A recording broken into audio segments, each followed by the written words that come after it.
Mis primeros recuerdos huelen a tierra mojada y a leña quemada. Nací en un pueblo pequeño, tan pequeño que el tiempo parecía haberse olvidado de él. Se llamaba La Higuera, aunque higueras, la verdad, pocas quedaban. Estaba encajado entre montañas, como un secreto bien guardado, y el río que lo cruzaba era el único que se atrevía a romper el silencio de las tardes. Mi casa era de piedra, con un tejado de pizarra que se desdibujaba con la niebla, y un corral donde siempre había gallinas y, a veces, un cerdo que criábamos para la matanza. Éramos muchos en casa, mis padres, mis 3 hermanos mayores y yo, la pequeña. Mi padre, un hombre de pocas palabras pero de manos fuertes, se deslomaba en el campo de sol a sol. Cultivaba lo que podíamos, patatas, trigo, algo de huerta para nosotros.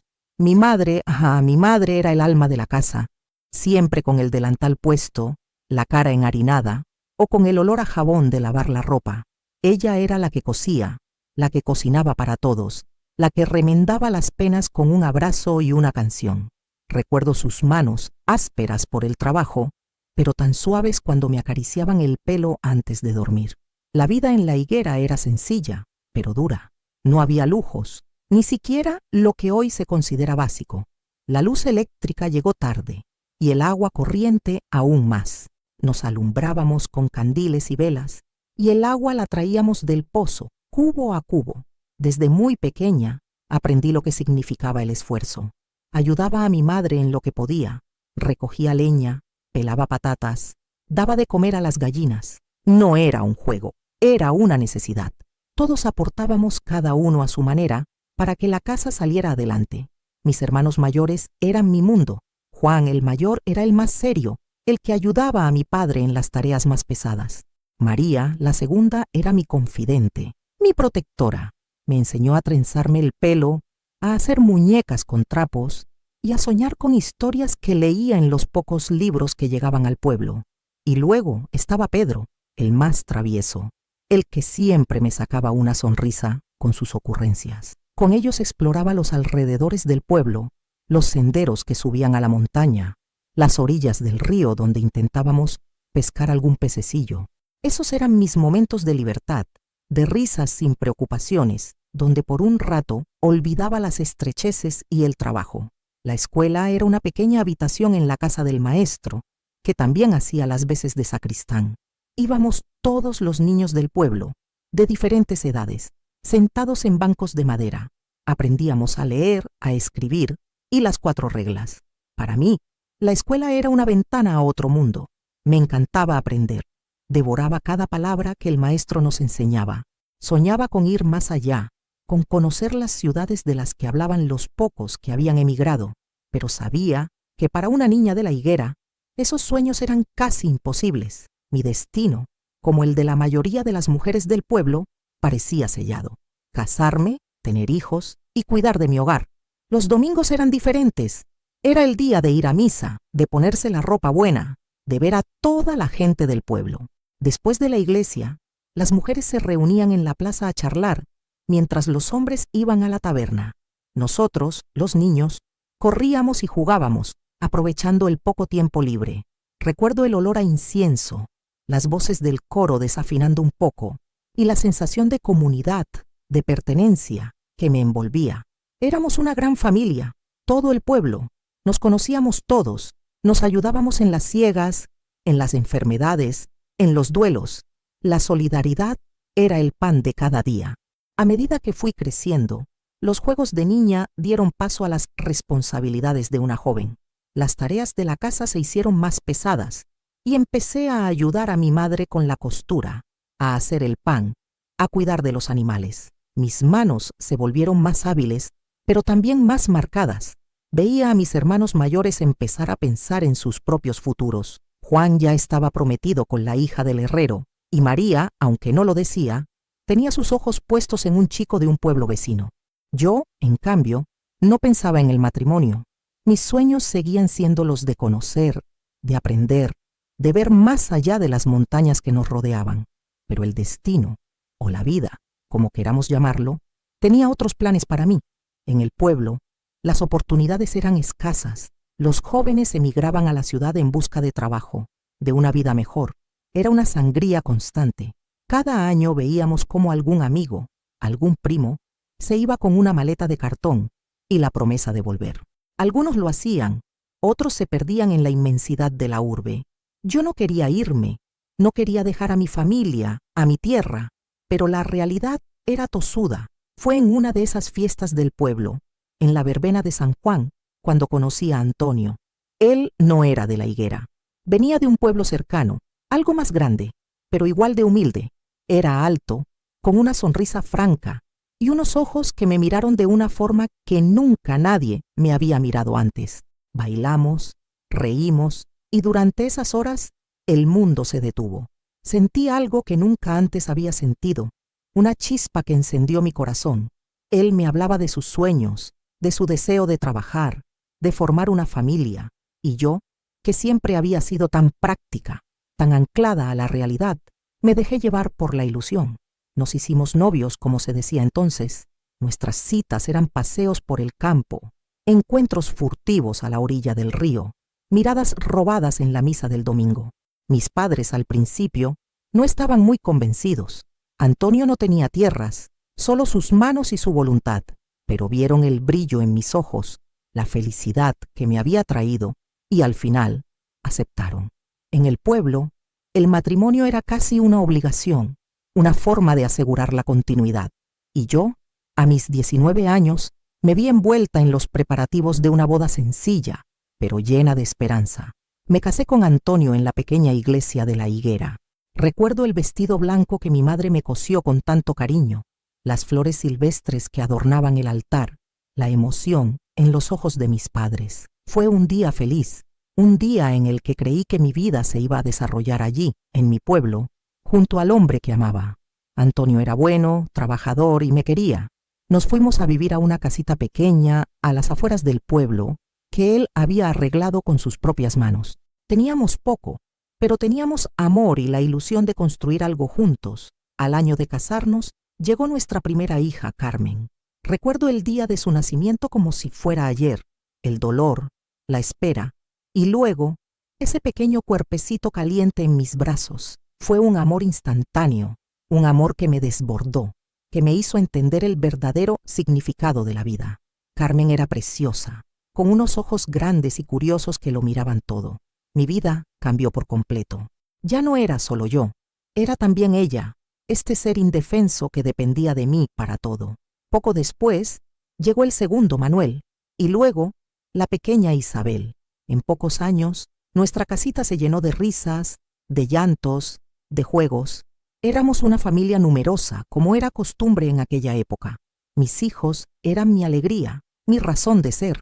Los miraba y veía en ellos la inocencia, la promesa de un futuro. Pero también veía la realidad de nuestro día a día. Antonio trabajaba duro, en el campo de otros, en lo que saliera, pero el dinero apenas alcanzaba. Las bocas que alimentar crecían, y las oportunidades en La Higuera seguían siendo las mismas, pocas, por no decir ninguna. Empecé a sentir una preocupación que antes no conocía. No era por mí, era por ellos. Quería que mis hijos tuvieran algo más que la vida que yo había tenido. Quería que pudieran estudiar, que tuvieran opciones, que no tuvieran que pasar las mismas penurias que nosotros. Miraba sus caritas, sus ojos llenos de preguntas, y sentía un nudo en el estómago. El pueblo, que había sido mi refugio, mi hogar, ahora se me antojaba una jaula que, aunque me doliera, no podía ofrecerles el futuro que merecían. La idea de marchar, de abandonar todo lo que conocía, empezó a rondar mi cabeza como un pensamiento prohibido, pero cada vez más insistente. Sabía que sería la decisión más difícil de mi vida, pero por mis hijos sentía que no tenía otra opción. La idea de marchar, de abandonar todo lo que conocía, empezó a rondar mi cabeza como un pensamiento prohibido, pero cada vez más insistente. Sabía que sería la decisión más difícil de mi vida, pero por mis hijos sentía que no tenía otra opción. Le hablé a Antonio por primera vez una noche, después de que los niños se durmieran. El candil apenas iluminaba la pequeña cocina, y el silencio de la noche solo lo rompía el crepitar de la lumbre. Él me escuchó en silencio, con la mirada perdida en el fuego. Le expliqué mis miedos, mis esperanzas, la necesidad de buscar un futuro para Carmen, Manuel e Isabel que la higuera no podía ofrecerles. Al principio se resistió. Su vida, como la mía, estaba arraigada a esa tierra. Dejar el pueblo era como arrancarse una parte del alma. Me habló de la incertidumbre, de los peligros de la ciudad, de lo que significaba empezar de cero, sin nada. Pero yo le argumenté con la realidad de nuestros días, la escasez, la falta de trabajo constante, la imposibilidad de darles a nuestros hijos una educación decente o una oportunidad de prosperar. Las discusiones se hicieron más frecuentes, más intensas. No eran gritos, sino silencios cargados de pesar, miradas que hablaban de un futuro incierto y de un presente que nos ahogaba. Finalmente, con el corazón encogido, Antonio cedió. Vio la determinación en mis ojos, el amor incondicional que me movía, y supo que no podía oponerse a la fuerza de una madre que solo buscaba lo mejor para sus hijos. La noticia de nuestra marcha cayó como un jarro de agua fría en mi familia. Mis padres no entendían cómo podía dejar mi hogar, mi sangre, por una aventura incierta en la gran ciudad. Mi madre lloró, me abrazó con fuerza, pidiéndome que no me fuera. Mis hermanos intentaron disuadirme, hablándome de los peligros, de la soledad. Pero mi decisión estaba tomada. Cada despedida fue un desgarro. El abrazo de mi madre, las lágrimas de mi padre, la mirada triste de mis hermanos. Sentía que les fallaba, que les abandonaba, pero la imagen de mis hijos, de su futuro, era más poderosa que cualquier dolor. Vendimos lo poco que teníamos, las gallinas, el cerdo, algunos muebles viejos, lo justo para los billetes de tren y para tener algo con lo que empezar. El día de la partida amaneció gris, como si el cielo también llorara. Con los 3 niños de la mano y Antonio cargando un par de maletas de esparto con nuestras pocas pertenencias, caminamos hacia la estación del pueblo vecino. Carmen, la mayor, miraba todo con una mezcla de miedo y curiosidad. Manuel, más pequeño, se agarraba fuerte a mi falda, y la pequeña Isabel, en mis brazos, dormía ajena a la trascendencia de ese viaje. El traqueteo del tren era un adiós ruidoso a mi infancia, a mi juventud, a todo lo que había conocido. Miraba por la ventanilla cómo las montañas se alejaban, cómo la higuera se hacía cada vez más pequeña hasta desaparecer. Una parte de mí se quedaba allí, entre sus calles de piedra y sus campos de labor. Otra parte, la más fuerte, la que latía por mis hijos, se lanzaba a lo desconocido. La llegada a la ciudad fue un golpe. El ruido, el bullicio, la marea de gente que iba y venía sin detenerse, los edificios altos que parecían tocar el cielo, las luces que deslumbraban, el olor a asfalto y a humo. Era un mundo completamente diferente al mío, abrumador, hostil. Nos sentimos pequeños, insignificantes, perdidos en esa inmensidad. Pasamos las primeras noches en una pensión barata, una habitación minúscula donde apenas cabíamos los 5. El dinero se iba volando, y la urgencia de encontrar un trabajo y un lugar donde vivir se hacía cada vez más apremiante. Antonio, con su experiencia en el campo, intentó buscar trabajo en la construcción. Iba de una obra a otra, ofreciendo sus manos, su fuerza. Yo, mientras tanto, con los niños, buscaba alguna casa, alguna habitación que pudiéramos pagar. Recorría las calles, preguntando en cada portal, en cada tienda. La mayoría de las puertas se cerraban ante mí, o los precios eran inalcanzables. La desesperación empezaba a asomar.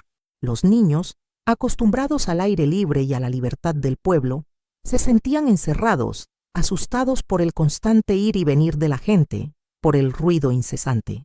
Finalmente, encontramos una habitación en un barrio humilde, a las afueras de la ciudad. Era pequeña, oscura, con una única ventana que daba a un patio interior lleno de ropa tendida. El baño era compartido con otras familias del rellano. No era lo que habíamos soñado, pero era un techo. Nos apretábamos los 5 en 2 camas, y el suelo servía de mesa y de lugar de juegos para los niños. La cocina era un pequeño hornillo eléctrico que apenas funcionaba, pero era nuestro por el momento. Antonio consiguió trabajo en una obra cargando sacos de cemento, picando piedra. El sueldo era miserable, apenas suficiente para la comida y el alquiler. Yo, con los niños aún pequeños, no podía trabajar fuera de casa. Me dedicaba a cuidar de ellos, a intentar mantener la habitación limpia y a estirar el poco dinero que teníamos. Los días se sucedían, monótonos y agotadores. La soledad era una carga pesada. No conocía a nadie. No tenía a quien contarle mis penas, mis miedos. Mis únicas conversaciones eran con los niños o con Antonio por la noche, cuando llegaba extenuado del trabajo. La comida era una preocupación constante. Compraba lo más barato: patatas, legumbres, algo de pan. La carne era un lujo que rara vez podíamos permitirnos. Recuerdo las miradas de mis hijos, a veces hambrientas, a veces resignadas. Me partía el alma no poder darles más. Me inventaba juegos para distraerlos del hambre. Les contaba historias de la higuera, de los campos, del río. Quería que no olvidaran de dónde venían, aunque su presente fuera tan distinto. Con el tiempo, Antonio empezó a cambiar. El trabajo duro, la falta de dinero, la nostalgia del pueblo, todo fue haciendo mella en él. Llegaba a casa más silencioso, más distante. Las discusiones se volvieron más frecuentes, aunque nunca delante de los niños.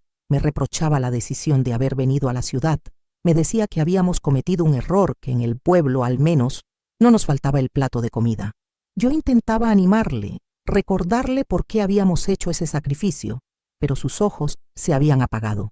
Empezó a ir a la taberna después del trabajo, a gastar el poco dinero que ganaba en vino. Volvía tarde, con el aliento a alcohol, y se metía en la cama sin decir una palabra. Esa fue la primera gran grieta en nuestro matrimonio. Yo me sentía sola, abandonada, no solo por mi familia lejana, sino también por el hombre que había prometido estar a mi lado. La violencia no era física, pero sí de palabras, de silencios, de miradas de reproche que dolían más que cualquier golpe. Me sentía atrapada, sin salida, pero miraba a mis hijos, a sus caritas inocentes, y sacaba fuerzas de donde no las tenía. Ellos eran mi motor, mi razón para seguir luchando. Un día, Antonio no volvió a casa. Lo esperé toda la noche con el corazón en un puño, imaginando lo peor. A la mañana siguiente, fui a la obra donde trabajaba, pero me dijeron que no había aparecido en días. Pregunté en las tabernas, en los bares del barrio. Nadie sabía nada, o nadie quería decirme nada. La angustia me ahogaba.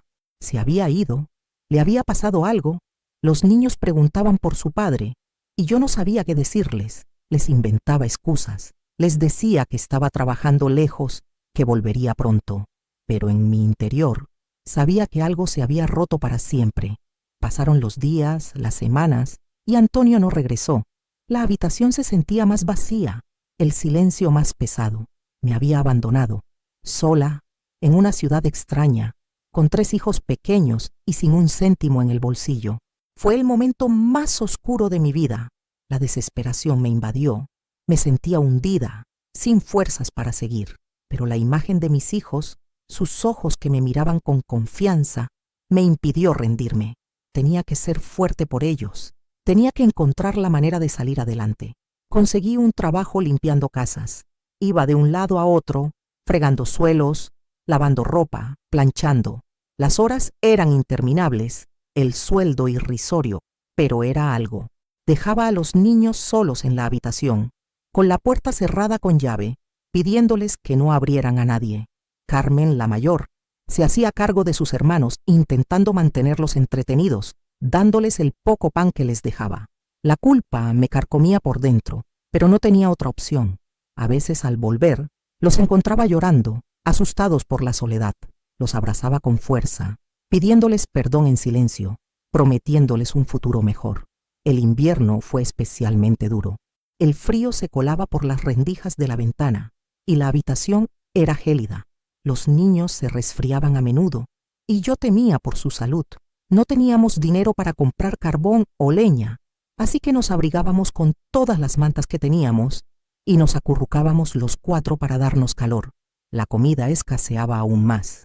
A veces, solo teníamos un poco de caldo y pan para todo el día. Yo me privaba de comer para que ellos tuvieran algo en el estómago. Verlos pasar hambre era el peor de los tormentos. Un día, Carmen enfermó gravemente. Tenía fiebre muy alta, tosía sin parar y apenas podía respirar. El pánico se apoderó de mí. No tenía dinero para un médico y el hospital estaba lejos. Recuerdo cargarla en brazos, a ella que ya era una niña grande, y correr por las calles buscando ayuda. Llamé a la puerta de una vecina, una mujer mayor que me había hablado alguna vez. Ella, al ver el estado de Carmen, no dudó en ayudarme. Me dio unas hierbas para la fiebre y me acompañó a la farmacia para comprar unas pastillas, fiándome el dinero.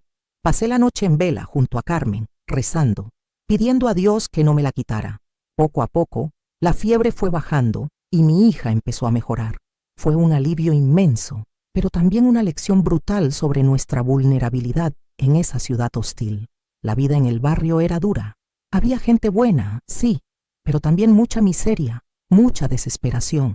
Los niños crecían en un ambiente que no era el ideal. Carmen, a pesar de su corta edad, ya no era una niña. Había madurado a la fuerza, asumiendo responsabilidades que no le correspondían. Manuel, más inquieto, se metía en líos con otros niños de la calle, y yo temía que se desviara. Isabel, la pequeña, era la que más sufría la ausencia de su padre, preguntando por él con una inocencia que me rompía el alma. Los años pasaron, y mi vida se convirtió en una rutina agotadora de trabajo y sacrificio. Limpiaba casas, cosía para unos vecinos, hacía lo que fuera para ganar unas pesetas. Mis manos se endurecieron, mi espalda se encorvó, pero mi voluntad se mantuvo firme. Mis hijos eran mi fuerza, mi razón de ser. Los veía crecer, los veía aprender, y eso me daba la energía para seguir adelante. Carmen empezó a ayudarme en lo que podía, haciendo pequeños recados, cuidando de sus hermanos cuando yo no estaba. Manuel, a pesar de sus travesuras, era un buen chico y se esforzaba en la escuela. Isabel, la más dulce, me llenaba de besos y abrazos que curaban todas mis penas. A veces la nostalgia me invadía. Recordaba la higuera, el olor a tierra, el silencio de las tardes, las risas de mi madre. Sentía un dolor profundo por haber dejado todo atrás, por no poder volver. Pero sabía que no había vuelta atrás. Había quemado mis naves y mi destino, y el de mis hijos, estaba en esa ciudad. Por muy difícil que fuera, había sacrificado mi propia felicidad, mis sueños de juventud, por darles a ellos una oportunidad, y no me arrepentía. Hubo momentos de verdadera angustia, de sentir que no podía más. Una vez, me robaron el poco dinero que había ganado en toda la semana. Otra, me despidieron de un trabajo sin explicación, dejándome sin nada. Cada vez que caía, me levantaba. Cada vez que la vida me golpeaba, me aferraba a mis hijos. Ellos eran mi ancla, mi razón para no hundirme. Aprendí a ser fuerte, a no mostrar mis debilidades, a luchar contra la adversidad con una tenacidad que no sabía que tenía. La ciudad, que al principio me había parecido tan hostil, poco a poco empezó a mostrarme también su otra cara. Conocí a algunas mujeres en el barrio, madres como yo, que luchaban día a día por sacar a sus familias adelante. Nos apoyábamos mutuamente, compartíamos consejos, nos consolábamos en los momentos difíciles. Esa pequeña red de apoyo fue un bálsamo para mi soledad. Me di cuenta de que no estaba sola, de que había otras personas que entendían mi lucha. Mis hijos crecían, y con ellos sus necesidades. Carmen, ya una adolescente, soñaba con estudiar, con ser maestra. Manuel quería aprender un oficio, ser mecánico.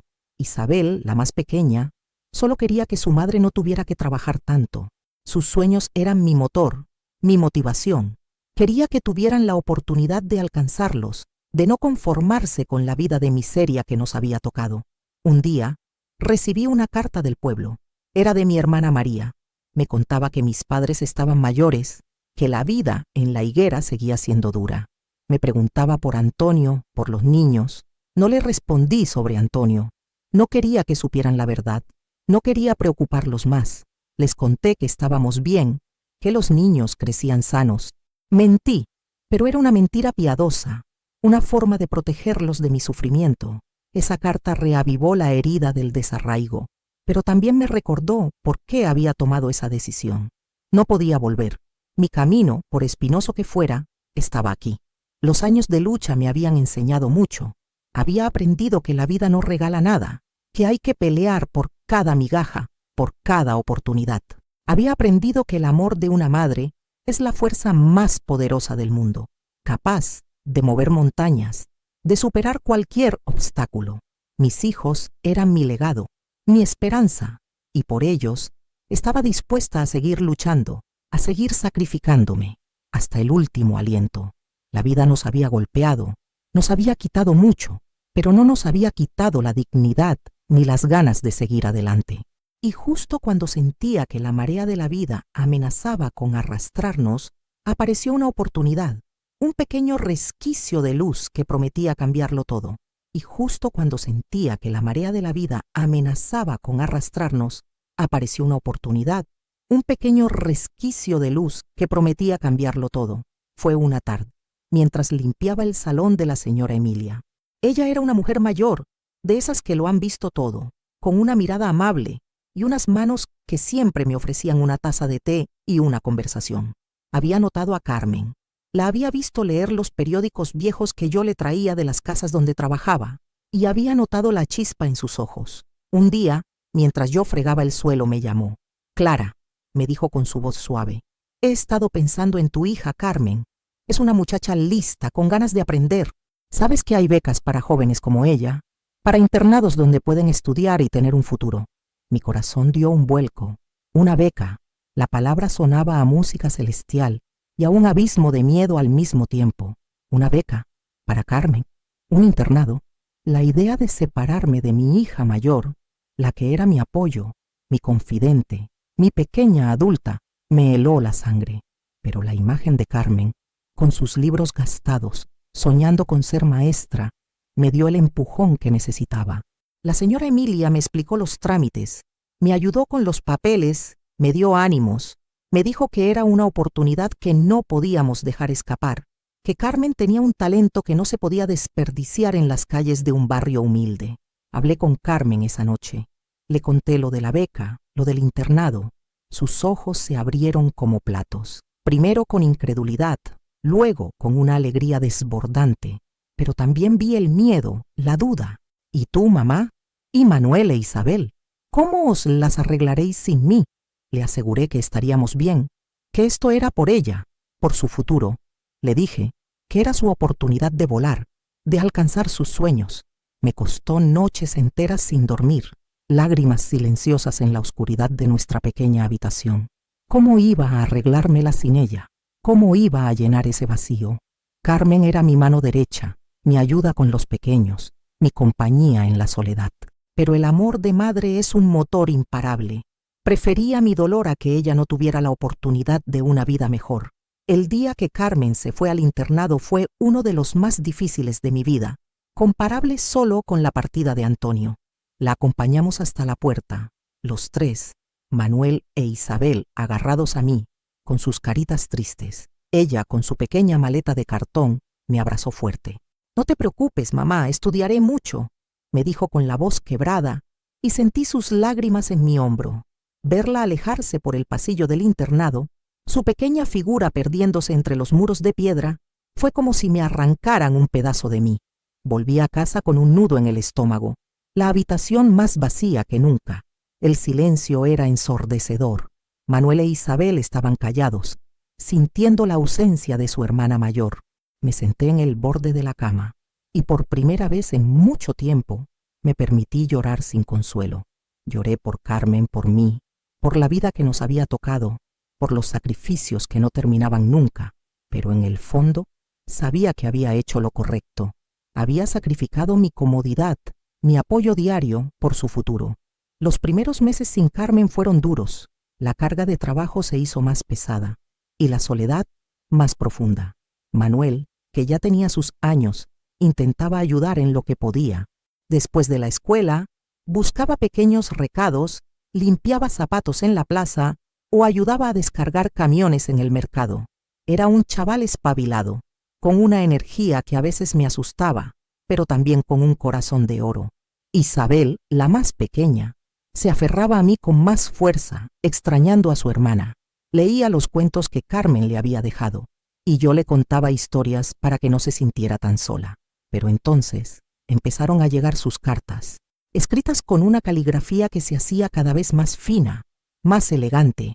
Carmen nos contaba sobre sus clases, sobre las chicas con las que compartía habitación, sobre la biblioteca llena de libros que podía leer.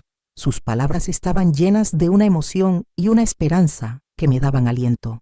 Me hablaba de los profesores, de las asignaturas, de cómo aprendía cada día algo nuevo. Cada carta era un rayo de sol que iluminaba nuestra pequeña habitación, un recordatorio de que mi sacrificio no era en vano. Sus logros eran mis logros, su felicidad era mi felicidad. Con el tiempo, la vida fue encontrando un nuevo ritmo. Manuel, al ver el esfuerzo de su hermana, se volvió más responsable. Terminó la escuela primaria y con la ayuda de un vecino que era mecánico, consiguió un puesto de aprendiz en un taller. Al principio era duro, las manos llenas de grasa, los golpes, las broncas del jefe. Pero Manuel era tenaz. Aprendió rápido con una habilidad innata para los motores. Empezó a traer a casa unas pesetas, pequeñas cantidades que, sumadas a mis ingresos, nos daban un respiro. Verlo llegar a casa con la cara sucia y una sonrisa de orgullo, sabiendo que estaba construyendo su propio futuro, me llenaba de una satisfacción inmensa. Isabel, la más pequeña, crecía observando a sus hermanos. La ausencia de Carmen la hizo más independiente, pero también más sensible. Era una niña dulce, con una curiosidad insaciable. Se inspiraba en Carmen, en sus cartas llenas de conocimientos, y en Manuel, en su habilidad para arreglar las cosas. Estudiaba con ahínco, siempre con un libro en la mano. Soñaba con ayudar a los demás, con aliviar el sufrimiento. Recuerdo que, de pequeña, siempre estaba curando las heridas de los gatos callejeros o de los niños del barrio. Su vocación era clara. Mis días seguían siendo una sucesión de trabajos, de casas ajenas, de suelos que fregar y ropa que planchar. Mis manos estaban curtidas, mi espalda dolía a menudo, pero mi corazón estaba más ligero. Ya no era una lucha por la supervivencia pura y dura, sino una carrera por el futuro de mis hijos. Cada peseta ganada era una inversión en sus sueños. Me negaba a que la pobreza los encadenara, como me había encadenado a mí. Seguía viviendo con lo mínimo, privándome de todo, para que ellos tuvieran lo necesario. Los años pasaron volando. Carmen terminó sus estudios en el internado con honores. Recuerdo el día de su graduación. Fui con Manuel e Isabel, los tres vestidos con nuestras mejores ropas, que no eran muchas. Ver a mi hija, con su toga y su birrete, recogiendo su diploma, fue uno de los momentos más emocionantes de mi vida. Mis ojos se llenaron de lágrimas de orgullo. Había logrado su sueño. Poco después, consiguió un puesto de maestra en una escuela de barrio. Su primer sueldo fue para mí, para que me comprara algo bonito, me dijo. Pero yo lo guardé, como un tesoro, para los días malos. Manuel, por su parte, se convirtió en un mecánico excelente. Abrió su propio taller, pequeño al principio, pero con mucho esfuerzo y dedicación. Era un hombre trabajador, honesto, y la gente del barrio confiaba en él. Se casó con una buena muchacha del barrio y tuvieron 2 hijos, mis primeros nietos. Verlos jugar en el taller, entre el olor a aceite y gasolina, me recordaba a mi propia infancia, pero con la alegría de saber que ellos tendrían una vida más segura, más plena. Isabel, siguiendo su vocación, estudió enfermería. Era una joven con una bondad infinita, una mano suave para los enfermos y una paciencia inagotable. Trabajó en el hospital del barrio, cuidando de los más vulnerables. Su sonrisa era un bálsamo para los que sufrían. Ella nunca olvidó de dónde veníamos y siempre tuvo un cariño especial por la gente humilde. Mi vida, aunque seguía siendo sencilla, se llenó de una paz que no había conocido en años. Mis hijos habían salido adelante, habían logrado sus sueños, habían construido sus propias vidas. Ya no vivíamos en aquella habitación oscura y fría. Con la ayuda de Carmen y Manuel, pude alquilar un piso pequeño, pero con más luz, con un baño propio. Era un lujo que nunca había imaginado. Seguí limpiando casas, pero con menos urgencia, con más tranquilidad. Disfrutaba de mis nietos, de las visitas de mis hijos, de las conversaciones en la cocina, donde el olor a guiso casero reemplazaba el de la miseria. A veces, la nostalgia me invadía. Recordaba la higuera, el olor a tierra mojada, el canto de los pájaros, El silencio de las tardes recordaba a mis padres, a mis hermanos, a Antonio. No volví a saber nada de él. Nunca lo busqué. La herida de su abandono se cerró con el tiempo, dejando una cicatriz, pero ya no dolía. Había sido un capítulo oscuro de mi vida, pero también el catalizador que me empujó a buscar un futuro para mis hijos. Miraba hacia atrás, hacia la joven Clara que dejó su pueblo con 3 niños de la mano, asustada, sola, pero con una determinación férrea. Había pasado por la pobreza más extrema, por la soledad más profunda, por el abandono más doloroso. Había trabajado sin descanso, había llorado en silencio, había dudado, pero nunca me rendí. Mis manos estaban gastadas, mi rostro marcado por los años y las penas, pero mi espíritu estaba intacto. La vida me había enseñado que la fuerza más grande de una mujer reside en su amor de madre. Ese amor es capaz de mover montañas, de superar cualquier obstáculo, de sacrificarlo todo por el bienestar de sus hijos. No tuve una vida de lujos ni de grandes comodidades. No volví a encontrar el amor ni a tener un compañero de vida. Mi camino fue de sacrificio y de lucha constante, pero cada vez que veía a mis hijos felices, a mis nietos crecer sanos y con oportunidades, sentía que cada lágrima, cada esfuerzo, cada noche sin dormir, había valido la pena. Mi propósito en la vida se había cumplido. Había logrado darles a mis hijos lo que yo no tuve: una oportunidad, una educación, la libertad de elegir su propio camino. Ellos eran mi legado, la prueba viviente de que incluso en las circunstancias más adversas, la esperanza y la perseverancia pueden abrir puertas. Mis hijos me enseñaron que la verdadera riqueza no está en el dinero, sino en el amor, en la familia, en la dignidad de una vida vivida con honestidad y esfuerzo. Y esa es la mayor herencia que les pude dejar. Hoy, sentada en mi sillón, rodeada de las fotos de mis hijos y mis nietos, siento una paz profunda, una paz que solo se alcanza después de una vida de lucha, de amor incondicional y de la certeza de haber hecho lo correcto. Y si tuviera que volver a empezar, lo haría todo de nuevo, sin dudarlo, por ellos.